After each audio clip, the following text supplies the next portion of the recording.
But it's the only way you're ever gonna learn. You look back and it's all in the past. I'm dwelling on the thoughts I cannot say to you. If I don't say the words, then maybe it's not true. Good evening, welcome to NUFC Matters with me, Steve Wraith. As always on a Wednesday, it's Geordies here, Geordies there, and I'm joined by George, Steve Hasty, Albaleed Mitch, and Steve Wilkinson tonight.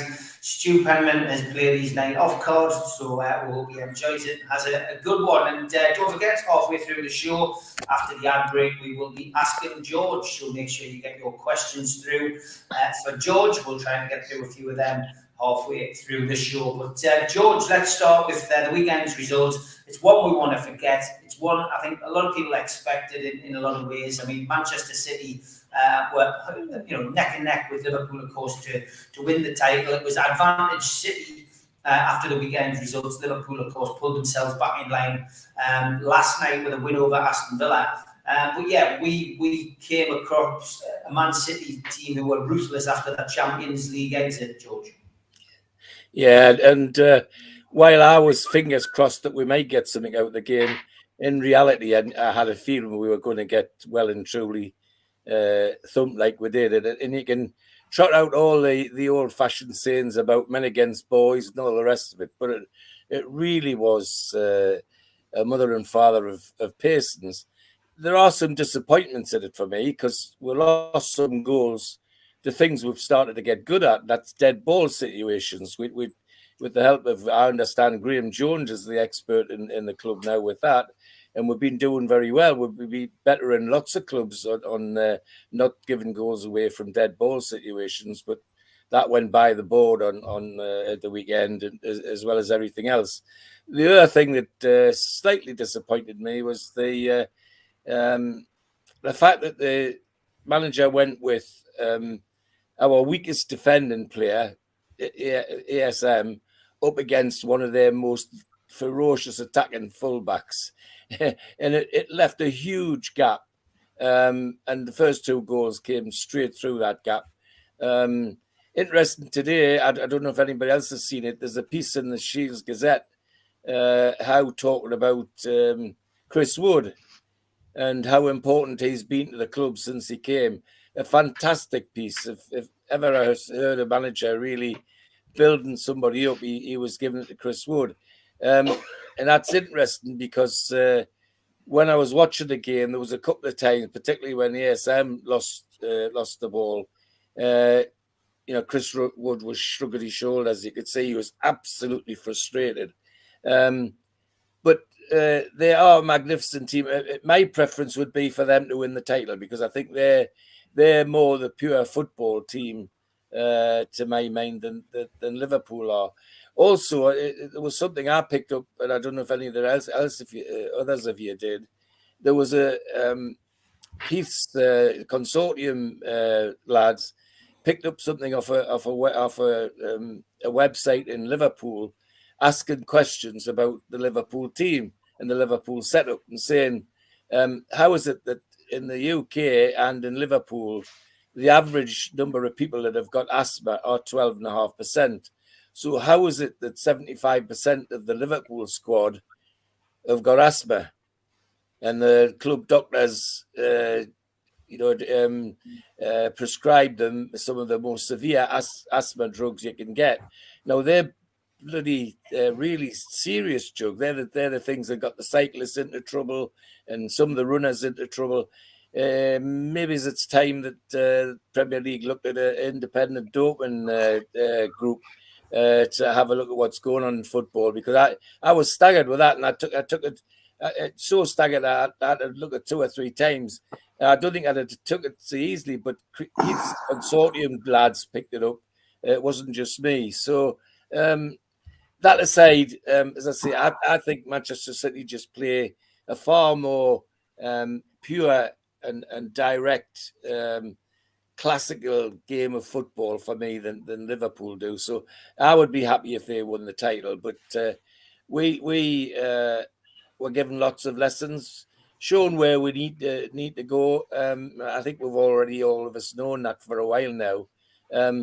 But it was nonetheless painful to see our team destroyed like that. It's the only way to describe it.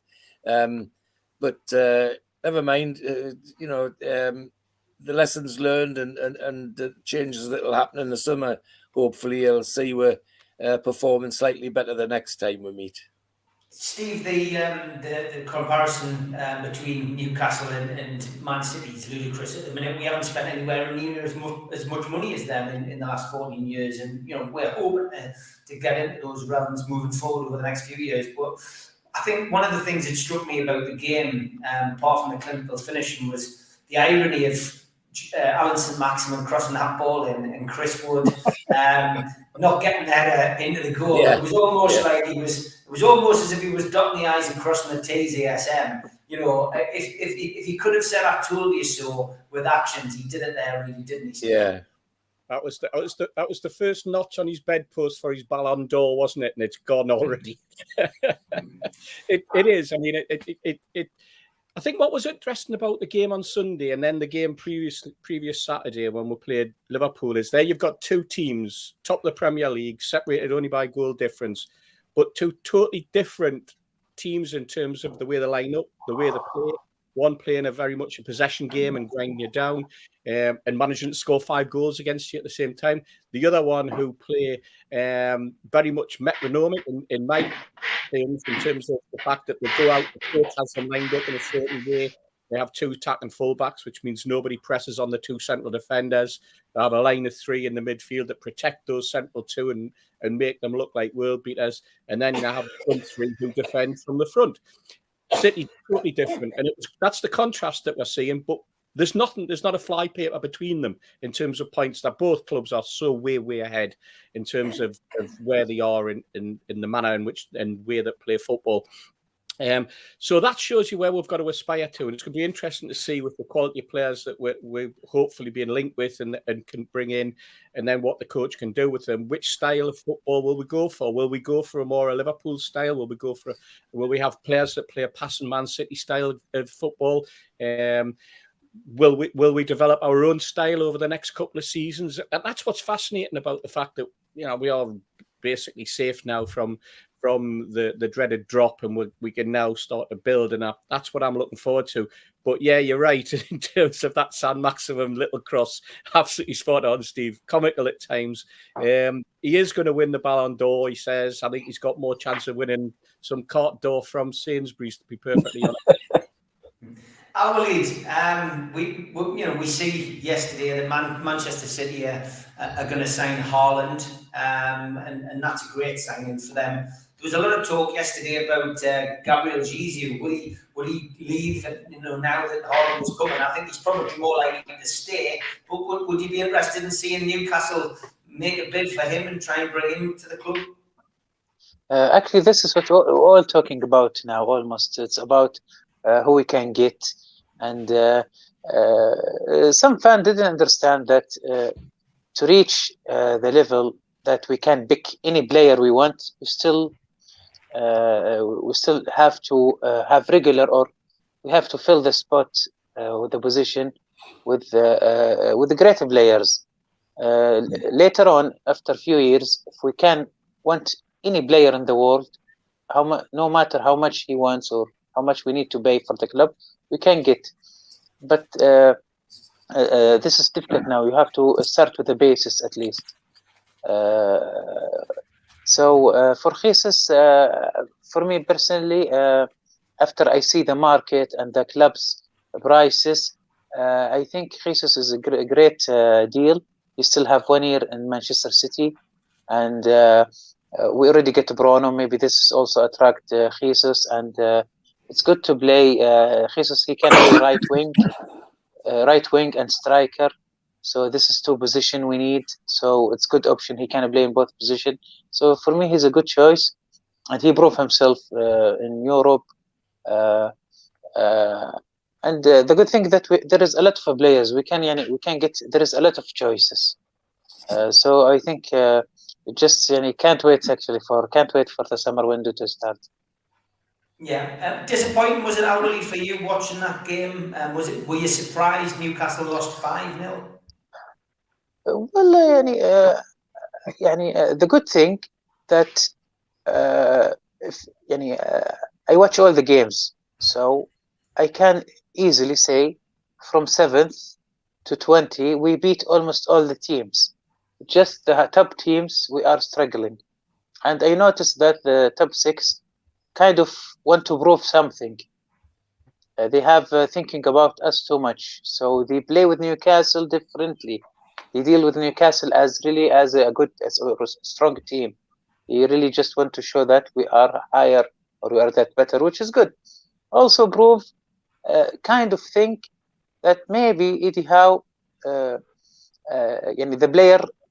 player levels we see with Leicester, with the Brighton, with this similar mid-table teams, we really were better. But with advanced player, it's like common sense. With advanced player, advanced tactics, we lose. So I think it's something about the type of players. Our player expose really. I read a statement. I hope it's true that no matter if there is a passion between the coach and the players, some players must be go for the team's sake, and this is I hope this is right, because they can't compete with much better players. We see the differences. We see, without mentioning any names, we see when they are in the real. Okay, I can say maybe Maximin, because you are talking about Maximin. I think we see how it was really. He really he only got one, maybe only one good attacking opportunity, and that's it. Yeah. Mitch, the performance, I mean, your dad touched on it before, of ASM, was again erratic. He doesn't defend, and I did see the tweet that somebody put up there about, and I think I think we all liked it, we've all seen it, was Matt Target. I wonder if Matt Target will be saying, if only I had a left-sided midfield player who tracked back and defended, maybe I would get 15 clean sheets a season. I mean, again, it's looking at his performance, but also looking at the defence as a whole as well. The selection of Lascelles, I think it just leaves people scratching their head. Maybe just getting a look at him to see whether he is worth keeping before getting rid of him in the summer, do you think? I think that's the logic behind some of the selections. I think he wants to have a look at everybody and assess where do we go from here. And I think we've got no time for sentiment, and we've got to be ruthless. If we're going to progress, we've got to be ruthless. And we've got to accept there's going to be some ruthless decisions made. When it comes to St. Maximin, I bet Matt Target, when he goes posting his speeches after his career's over, he'll sound like John Beresford. Because if you listen to Bez when he talks about Ginola disappearing on him, and then him getting all the pelters for being the weakest link in the back four, it could be a similar conversation, because it's quite clear that first goal, St. Maximin just lost his man entirely. Yeah. But when you play him, you kind of almost, he's one of these players you've got to accept he isn't going to do certain things, and you've got to find a way to compensate for that. The team has to. It makes me wonder, is that why Howe was experimenting with playing him up front on his own and changing the systems around to say, right, how can we allow him to just do his thing, and can we then have a better shape around that? I think the answer was no, really, from what I saw of it. But players like that are always going to frustrate. St. Maximin certainly causes debate, it causes friction. We talked about it last night with the lads from Loaded, me and Stu. And we know Stu's views on St. Maximin. He's been very forthright about that all along on this show. And when players like that do get divisive at times, him in particular, because he's got his social media team working overtime at the moment, and therefore he's garnering a lot of personal support, and he knows how to do that, and knows how to do it cleverly in the current social media world, so to speak. But I think we've got to be prepared as a fan base for some very ruthless decisions. over the summer, and I'm quite sure Howe wants to see everybody for what they are and say, right, here you are. This is a Premier League game, top of the Premier League. It's a game in anger. Let's see how you perform. And if the answer is you haven't performed, and this adds to the list of reasons why I might be prepared to move you on in the summer, so be it. I think we've got to have that attitude with every single player. Steve, we've played Manchester City and Liverpool back to back. It's difficult enough playing them any time during the season, but when they're both chasing that league title, it was always going to be difficult. What have we learned about the Newcastle team from those two respective fixtures? Well, I think if you go back to when we played the likes of those teams a couple of years ago, we just sat back and soaked it up, and I think we had a go at least on Man City game, and we just didn't just lie down and try and defend as we've done in the past. Although having said that, we actually got a result having done that a few years ago when we beat Man City at home.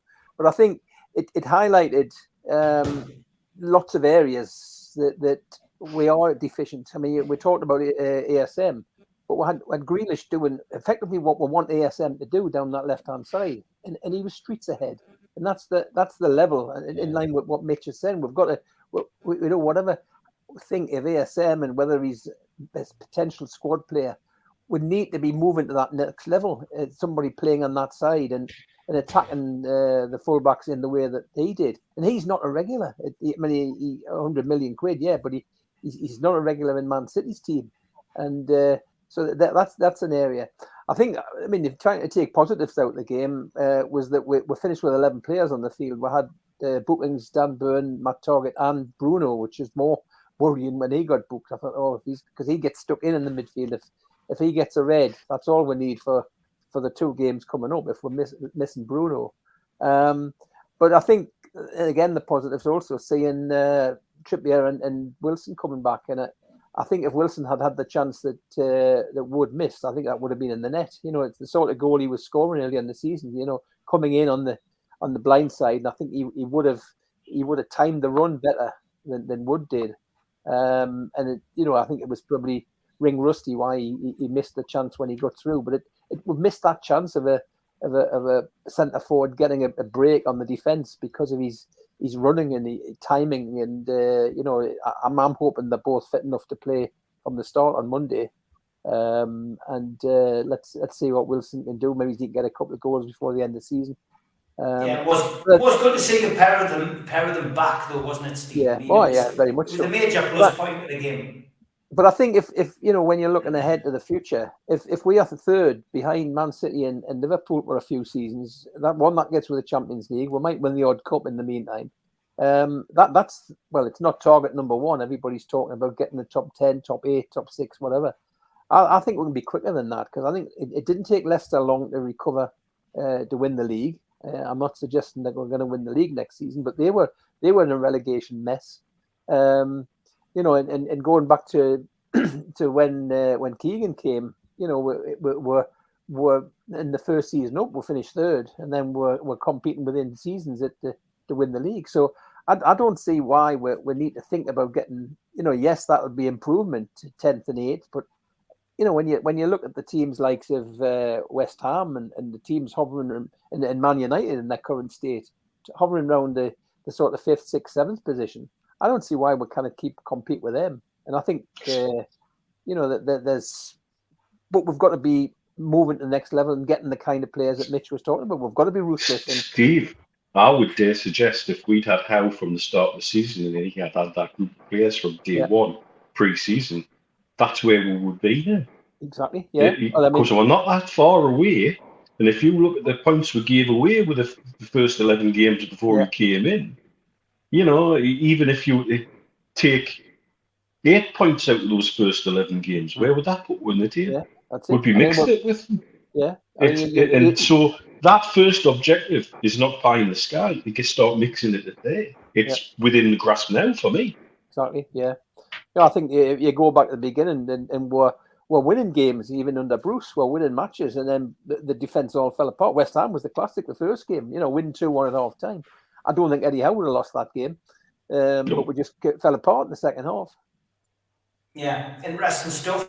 What do you think? Let us know. Put your comments in the box on YouTube, and we will try and get to them as many as possible. Son of THC says he saw your appearance on Loaded Mitch and just wants to know how come after all our injuries, hamstrings, quads, etc., how come he never in the past said, well, have they checked his gums, his wisdom teeth? Yeah. They took us down a little road about sports injuries and treating players holistically, and there is some data from a good friend of mine, Dr. Thomas Stamos, who works in Athens, but he works with Olympiakos and Panathinaikos and Atromitos, and he works with their physios, and they've got data that says players with gum disease are more likely to get tendinitis. But the best one is players with impacted wisdom teeth are 25% more likely to do the hamstring, and they're currently trying to work out what the mechanism is, and it's probably very complicated. But the data is right, because he gave me the data to work on. He gave me the data to work out what we call the P number, which you want your P number to be as low as possible to see the data set is right.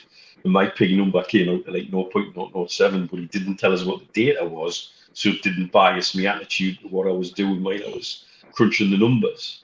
And so when he told us what the data, in that song, Mitch, your knee bone's connected to your tooth bone. It pretty much is, mate. Dead bone's connected to the neck bone. And if you remember, Arsene Wenger was getting players to have their wisdom teeth taken out. He did it with Van Persie. Yeah, he did it with Fabregas. Yeah. He did it with somebody else at Arsenal, and one of the French lads at Chelsea had his wisdom teeth done on the back of his mates having theirs done, and they all reckon Van Persie's injury rate went down after he had his wisdom teeth taken out. So that's been what's kept Wilson out most of the season. His teeth. Probably. His knees. We covered all that, didn't we, Mitch, a couple of years ago with you, Steve, on the show, right? On Three Amigos. That's right. Yeah.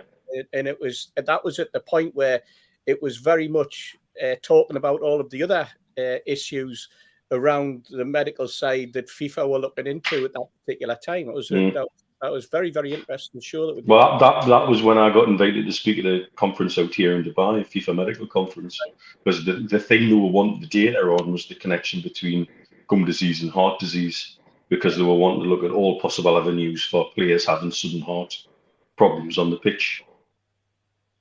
Yeah, amazing stuff. Okay, let's go to this before we get to the Ask George section. Geordie Tubalay says, Longstaff, Sean, apparently turning down his contract. What are your thoughts on that?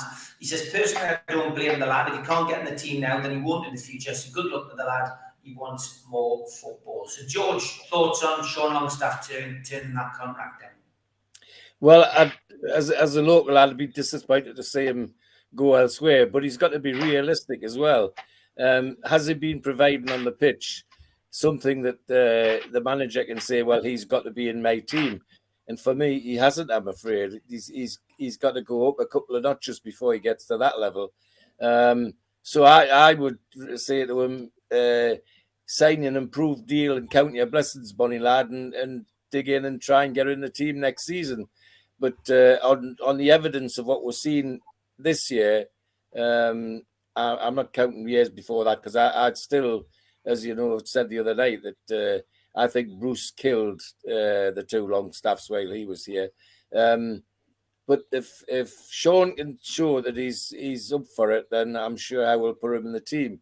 So meanwhile, get an improved contract and stay and settle down and dig in is what I would say to him. But otherwise, if they can get money for him, well, goodbye. As Neil says, we've got to be ruthless, and he's taking the squad spot. So thank you and good night as far as I'm concerned.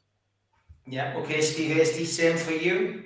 Yeah, absolutely. I mean, if the lad must know his own limitations. He must be looking at the squad and he must be thinking, I don't think I'm going to get much football. And he's probably looking over the fence and thinking, you know what, I can go somewhere else and I can get 30, 35 games a season.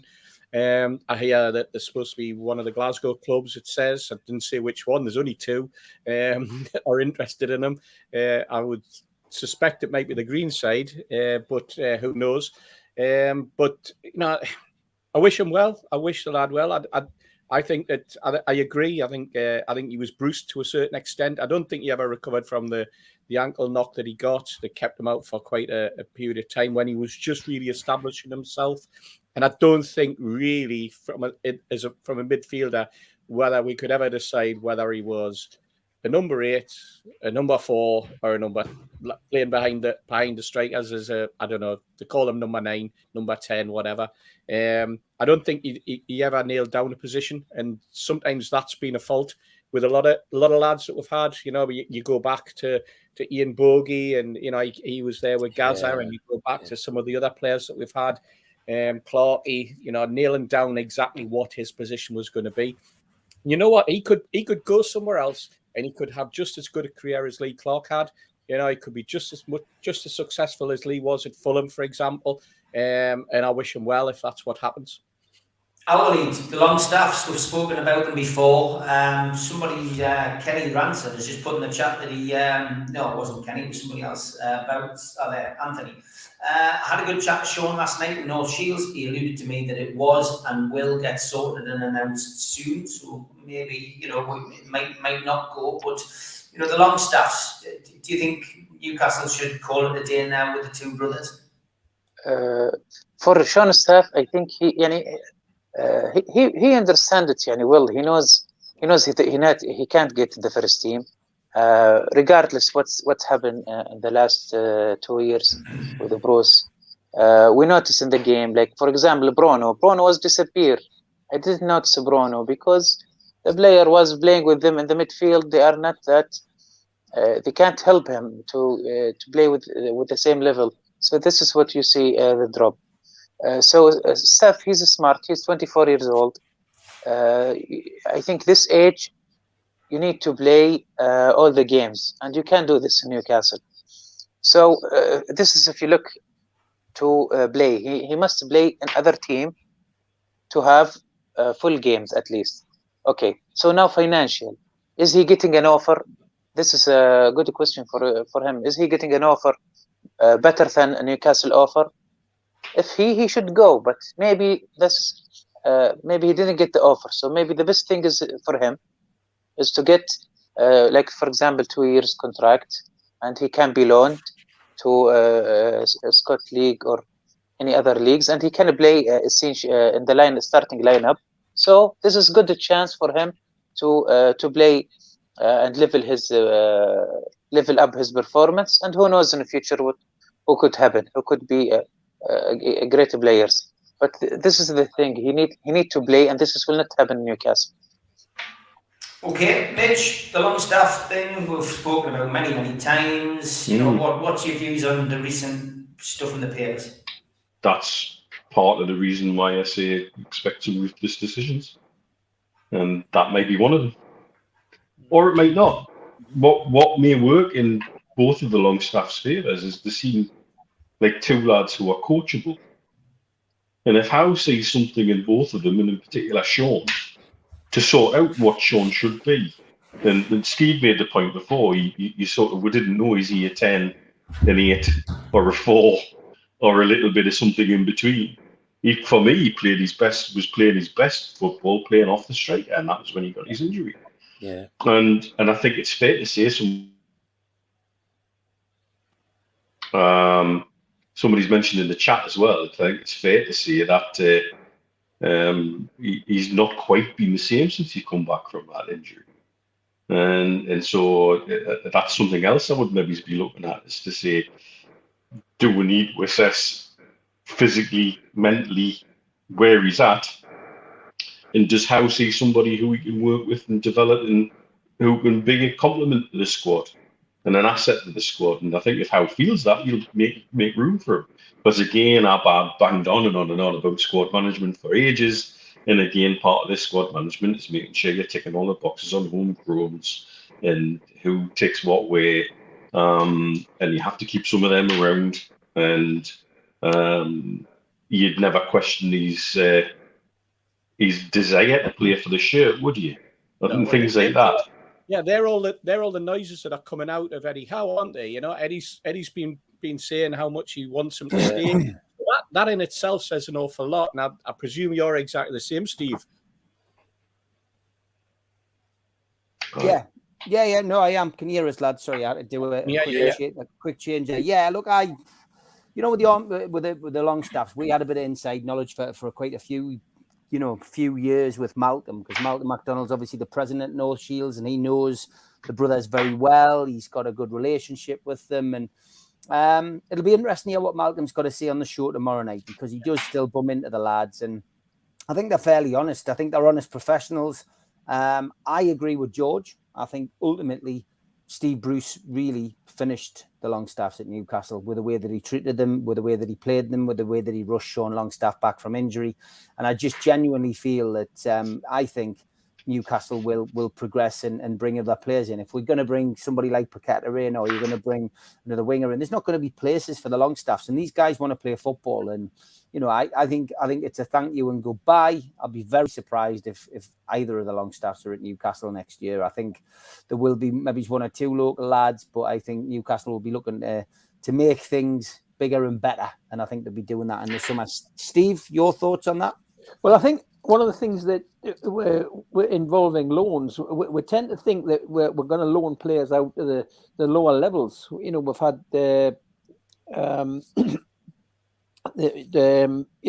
going to, Matty started going to Aberdeen, for a start off. All right, that was Premier League in Scotland. Now he's at Mansfield, and with I would like to see that maybe you can get players to play for other Premier League teams. There's teams that's going to come up from the Championship, Fulham and Bournemouth to start with, and maybe the problem Sean's got is that yes, he signs, but he's going to get on the bench at best. And probably not get brought on very often, and he probably wants to play. So is it the discussion that might get sorted out tomorrow is that he'll sign the contract, but he'll be loaned out to possibly another Premier League club or somebody at the top of the Championship, and get lots of game time where he can show that he's got something, because he's not going to get the opportunity enough here to start many games at all, and so. He needs to be playing regularly at a decent level. So I would be seeing if he's talking to Eddie Howe about that and saying, well, look, I'll sign, but I would like to be sent out on loan somewhere, and at least until January maybe to show that I can play at this level. Yeah, it's going to be interesting again. As I say, we will be doing a transfer show throughout the summer. It's going to be interesting to count up as best we can how many people we've actually been linked with. It is that time of the show now to announce and say thank you to the sponsors. So a big thank you, as always, to Spider Miner, of course, worldwide coverage with the lads and Top VPN. So get yourself over to Spider Miner's website for more information.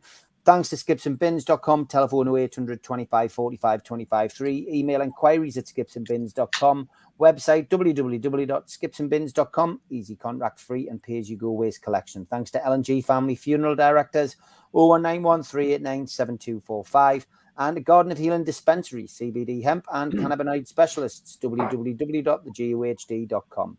Thanks to qtechshop.co.uk, the makers of pool tables and snooker tables in Wallsend, Newcastle, and the guys who run our website, NUFCmatters.com. And thanks to Cleekai, meet the new game over screen, drop into a ClearRun device near you, available on Apple Store, Google Play, and clearrun.game. Thanks to Media Arts for all help with the video side of things. And if you want to subscribe, hit the Newcastle Legends logo in the bottom right-hand corner, and you can subscribe for free. Hit the thumb up to like the video, click share to share to your social media, and drop into the comments to speak to like-minded Newcastle fans. Subscribing, though, is very important. It does help the channel grow. And, of course, if you want to join, click join. You can make a small donation to the channel that way. It helps us fund the StreamYard connection, which we pay for as well. And you can also join the cult, which is something that John from QTech thought up, which is something where you get something for your money. Put your phone over the QR code, takes you straight there, or go to NUFCmatters.com, and you will be able to become an NUFC Matters member. You get a cup, a scarf, a pen, a membership card, and you get entered into the monthly draw. You'll also get a car sticker. You also get a free car sticker if you subscribe to the channel, but you must send an email to John at QTech and tell him that you have subscribed. Don't forget as well, we support the food bank on here. NUFC fans, foodbank.co.uk is the website you need to make a virtual donation. And NUFC Matters are presenting an evening with Mick Lewis and Andy Griffin, Friday the 24th of June. Tickets are £12. It's our summer do. So get yourself to nufcmatters.com to buy your tickets today. And we do have another Shearer ball up for grabs. Vince Smith has won the last one and he's donated it to the food bank, which is a fantastic gesture on his behalf. And tickets are online now, £2.99. You can buy them at nufcmatters.com to win a signed Alan Shearer ball from the 260 dinner. And that's what they look like off the poster. And don't forget, the food bank t-shirt is still up for grabs on my Twitter. Simply place a bid at Steve Wraith on Twitter, and we will announce the winner on the Three Amigos on Friday. Don't forget, we've got a slightly later start. 6:30 till 8:30 on Friday is our show running time, but it will be live because I know a lot of you like the live section. Okay, as always, we have a lovely section. It's called Ask George, and there's a few questions in.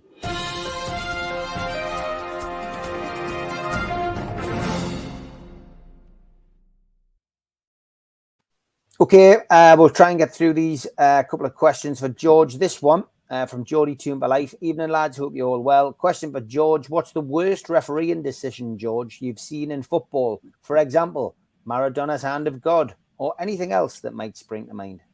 Well, first one that springs to mind was a certain referee called Uriah Rennie, who sent off Alan Shearer before half-time in a game for persistent fouling. And nobody could count up more than 6 occasions when Shearer had been involved with another player in that part of the match. But Uriah Rennie thought it was enough to send him off. And that's one of the worst decisions I've seen in a football game. Other than that, well, you can... Telford Mills. Yes, I mean, there's all sorts in the system, but I'm trying to think of ones I've actually seen and been involved in. But that one comes to mind straight away. I think Uriah and he's sending off of Alan Shearer couldn't be. Takes a lot to be worse than that. Yep. Okay. And this one is from David Cook. He says, great article on Dave Smith. He says, has George got any stories of his role in Harvey's day? Dave Smith as a coach was brilliant. And what I liked about Dave Smith is he was as easy to talk to as a junior player as he was with the senior players. He was just a nice guy, basically. Unfortunately, I didn't get the opportunity to get that close because my knee injury took me out of the system about that time as well. But the little I did see of Dave Smith is I remember how great he was with the young ones as well as with the senior players. He was a really nice guy. Okay, question for George from Helen. What is George's favourite football memory with his own father? Oh God, I have to keep it clean. Favourite memory. Where do we start? You know, I've said to you how we used to go and see the other games as well. We used to, if they weren't at home at Newcastle, we'd dip through the tunnel and go to Roker Park. And occasionally, because we had family in Middlesbrough, we used to go and see a Middlesbrough game as well. And that sometimes got to witness some interesting stories, which I think I've told on here before, about a cousin who had a penchant for certain massage parlours in Teesside. But one of the funniest ones is not as bad as that. Is we also, and I think it was Tom Dixon asked, did we go to Gateshead? And yes, we did go to Gateshead quite often if there was none of the others were playing. And my father had a liking. Remember, my father's a Gateshead lad. He lived in Low Fell for many years. Well, from when he was born, until he married my mother and went into the RAF. He used to like to go into a pub which had you probably know, Steve, the Coffin. Oh yes, yes, yeah.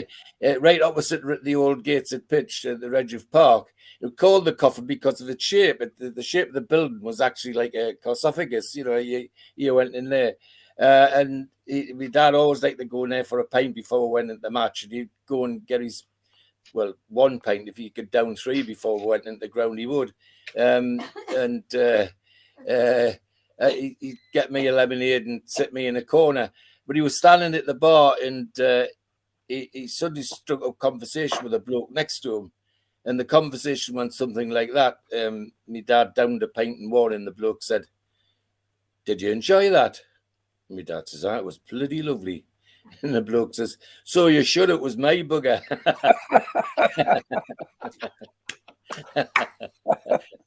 Absolutely brilliant. Last question from Tom. 99 cups. Cup. Yeah, that's it. Yeah, can you give an answer to that? I've got a few internet issues this end, so just answer that, George, and hopefully they'll rectify themselves at this end. 99 FA Cup. Who was a star player? I'm stuck with that one, to be honest. I'm struggling to remember who was around then. Who were we playing? Can somebody give us a Man United final? That was the Man United final. Oh, right. Yes. Well, for us, I would struggle to find a star player, to be honest. The star player in the competition was always going to be one of the Man United players, and I've got to say it was somebody that didn't always get the recognition he did, and I think he eventually came to us. Nicky Butt was a young star player in the making, as far as I can remember. So you know. I think Giggs got the praise, didn't he, for the final goal against Arsenal when they were reading under the cosh. I think Giggs took all the glory, but I think at that time as well, you had Roy Keane, and if you remember, it looked like Roy wasn't going to be playing in the final, and we went down to Wembley praying that he wasn't, because he'd been locked up midweek. He'd spent a couple of days in prison, hadn't he? That's He'd right. been locked up for drinking. We thought he was going to play. So, of course, when it was announced, then I think he went off after half an hour anyway.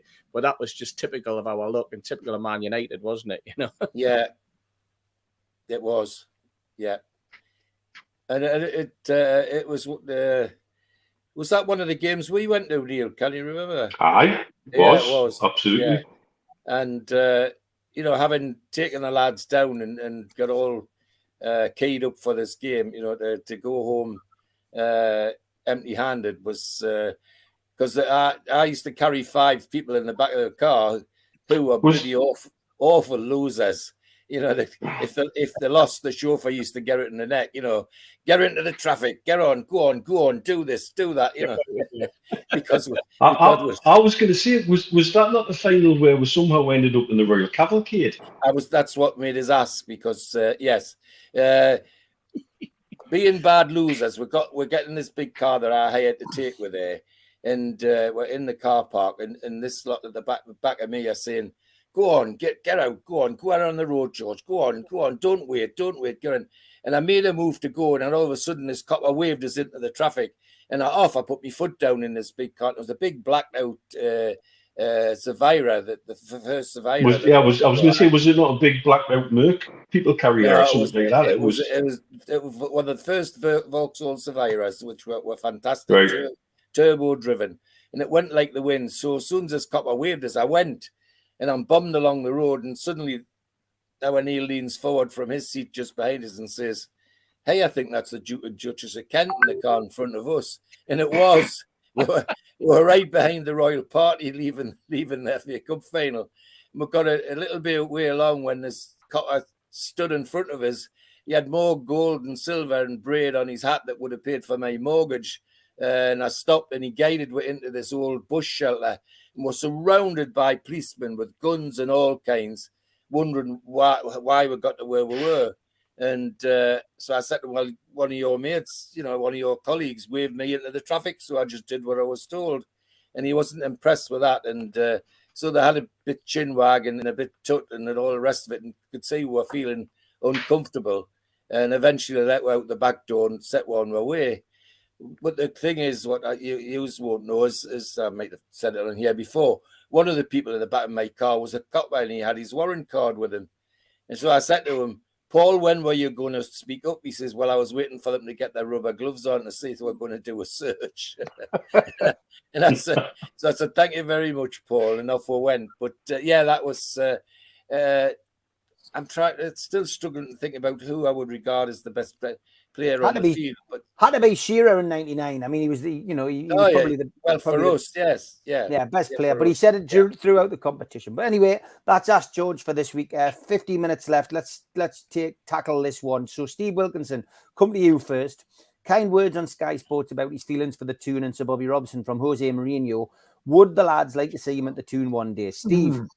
Well, actually, I have a story where I actually went to Freddie Fletcher a number of years ago, and I worked with a lad who was Freddie Fletcher's secretary after he left Newcastle, and it was after Bobby had finished, and I got in touch with him and I said, could you not try and get him back, and finish the job that Bobby had started, because obviously they were very close at Barcelona, and I think he actually was a bit negative, Freddie Fletcher, about Jose Mourinho and his attitude. He didn't think he was into that. I think they tried to get him for a testimonial or some sort of event, and he sort of fobbed it off to his agents and things.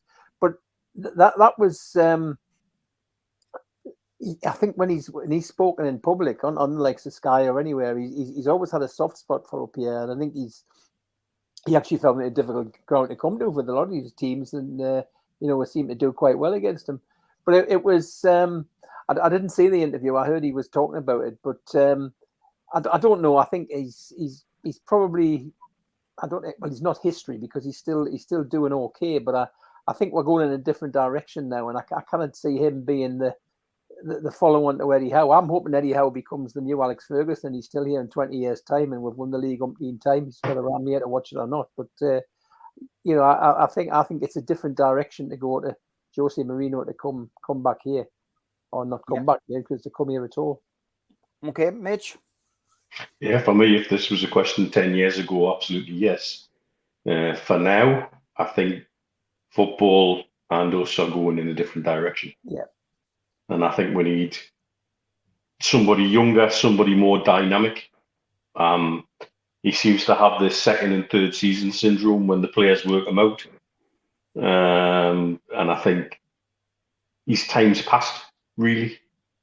And that's a shame, because he certainly loves Newcastle United and respects Newcastle United for what we are. And there's only one man responsible for that. And it would have been nice, to, like Steve said, to see him pick up where Bobby left off and finish the job.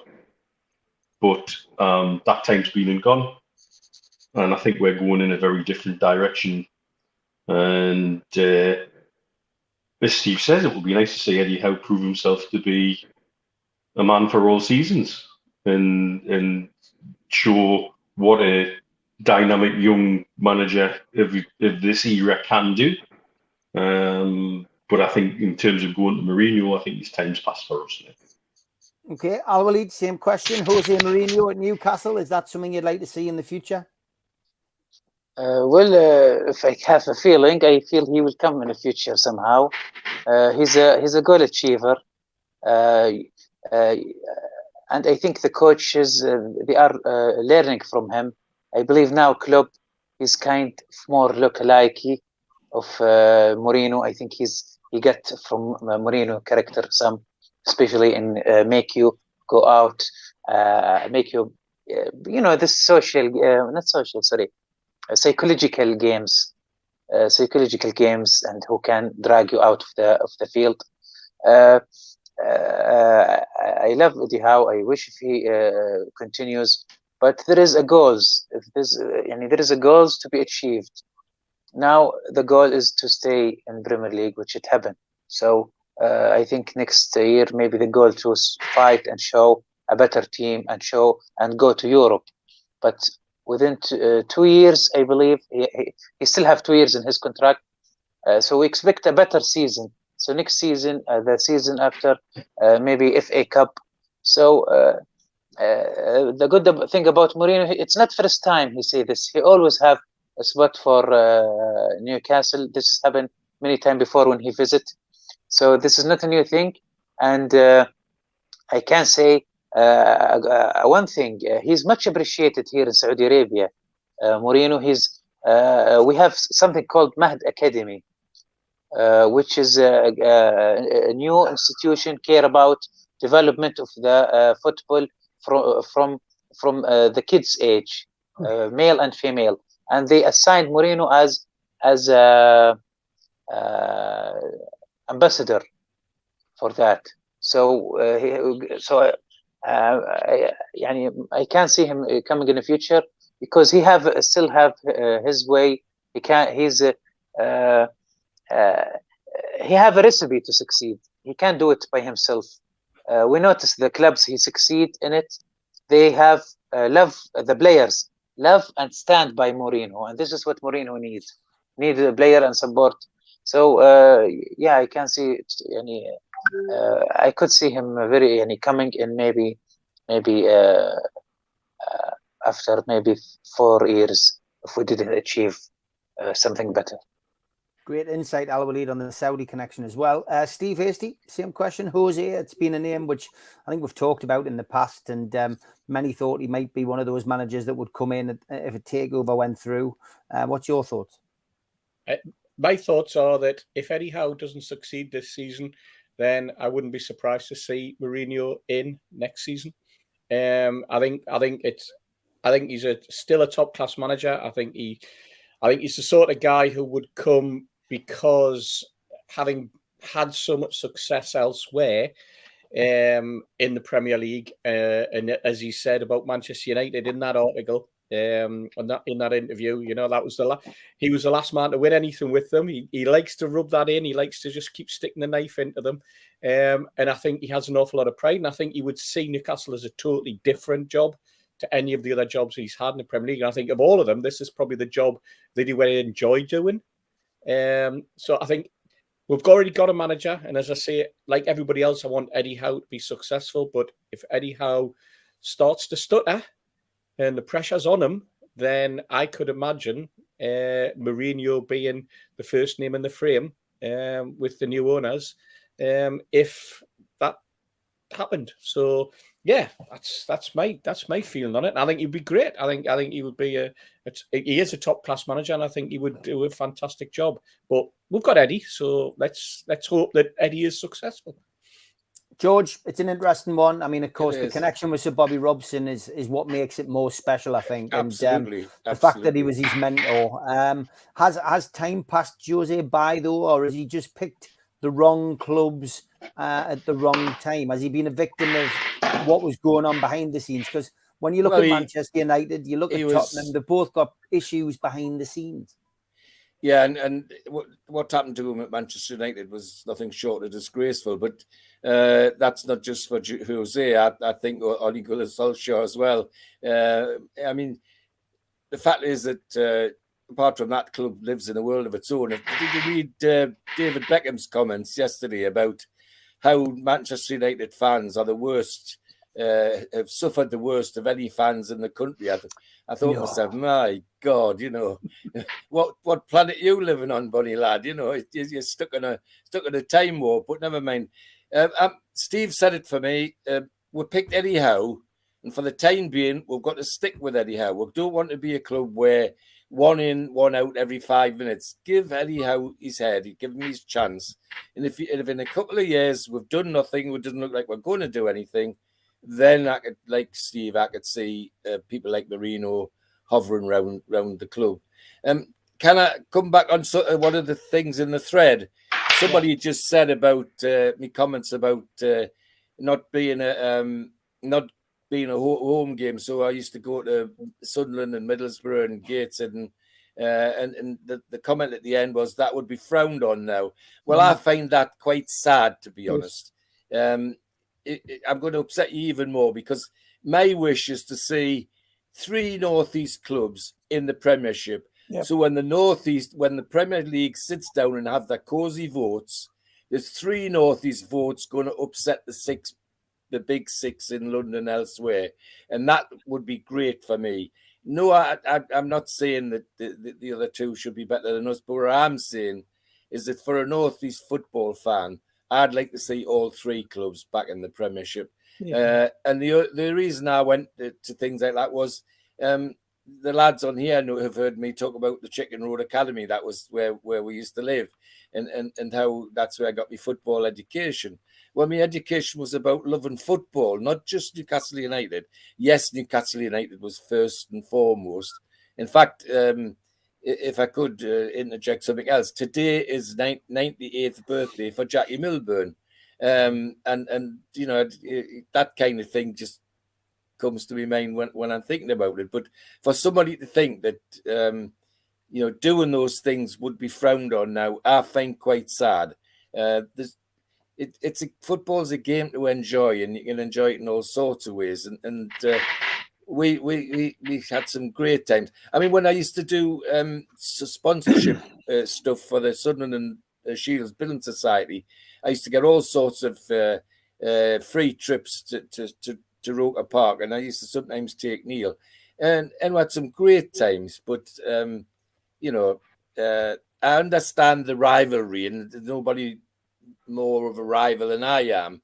But at the end of the day, I love the football, and we enjoyed playing on that rivalry sometimes. Remember when we were invited to vote for the sponsors man of the match, and I think I think Gary Bennett he'd conceded a penalty, scored an own goal, and got sent off. So there was 2 little Geordies in the corner, and Gary Bennett man of the match for the sponsors man of the match, you know, and they knew who was writing it, and they knew why we were writing it. But it was good. And yours got picked out the hat as well. Fantastic. As always, great show, great memories from George. I am back tomorrow night, 6 o'clock, with Supermac and Gibbo, and we will be looking ahead to the Malcolm McDonald derby, of course, which takes place on Monday, Newcastle versus Arsenal. But for now, thanks for tuning in. Thanks to everybody in the chat for your interaction. As always a pleasure. Thanks for your kind messages. I do see Lovely to see you, lads. Lovely to see you. Take care, everybody. Thanks a lot. Good night. Take care, Steve, mate. Bye.